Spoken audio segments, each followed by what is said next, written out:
In today's Willie Nelson's Letters to America, Willie writes, "Mama, don't let them babies grow up to be presidents. Let them be cowboys." I'll admit, it can be fun to look out at my audience and see someone wearing a Willie for President t-shirt.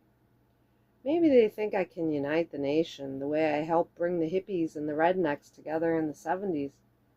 There's a huge difference between smoking a joint on the roof of the White House without a care in the world and actually being the occupant of the White House with the weight of the whole world on your shoulders. So when someone says Willie for president, I generally remind them that my first official act would be to make bullshit one word. That usually shuts them up.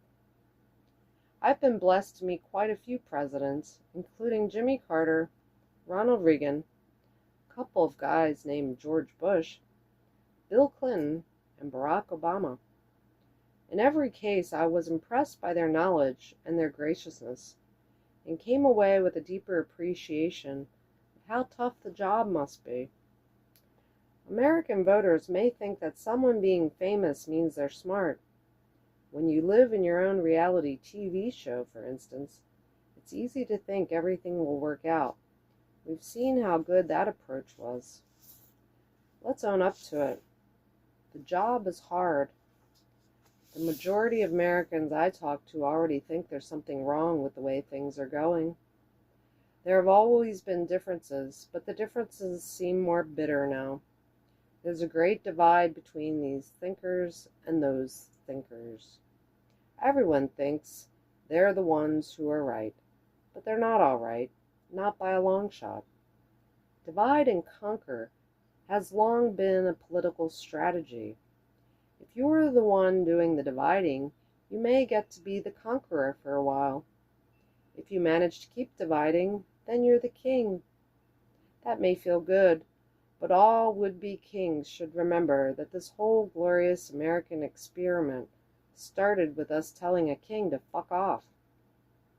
There's one thing we can all do, and that's vote, whether it's in person, absentee, by mail, or online. It needs to be easier to cast a legal ballot. One goal of democracy, which it should be a republic, should be for every legal voter to cast their ballot.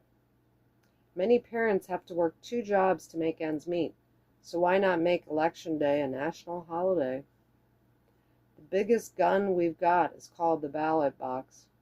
Vote for the candidates you think will be good for America, and when there are people who've been there too long or they're doing a terrible job, that's when we have to vote them out.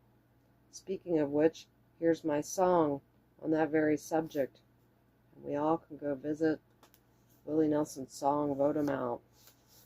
And if we have any